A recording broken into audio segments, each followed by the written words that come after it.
Ang lutuan ni Aling Arkero.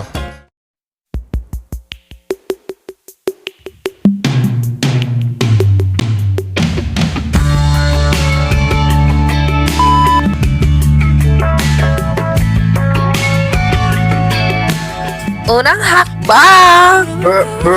Maingat na hugasan ng mga dahon ng sibuyas at banlawan ng maayos upang matanggal ang dumi nito. Paghiwalayin ang mga clove ng bawang at durugin ang bawat clove para mas madali itong mabalatan. Ilagay ang butter o margarine sa kawali at siguraduhin matutunaw ito ng maigi.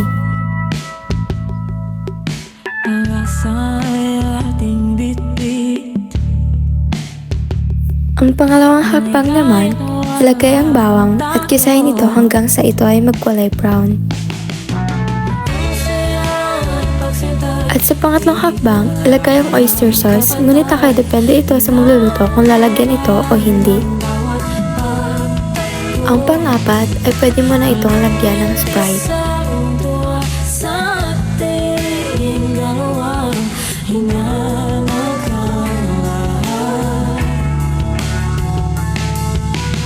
At sa panglimang hakbang, lagyan ito ng ketchup at halu-haluin ng maayos.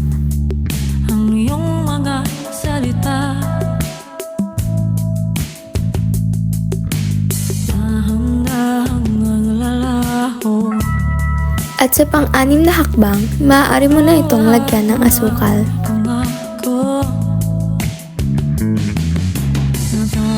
At kasunod, ang pang-pito, maaari mo nang ilagay ang hipon sa sauce na iyong nagawa.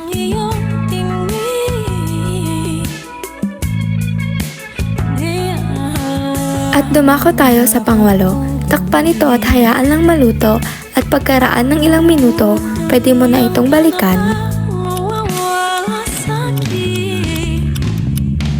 At ang kasunod, pang-siyam, kapag naluto na, maaari mo na itong lagyan ng onion leaves.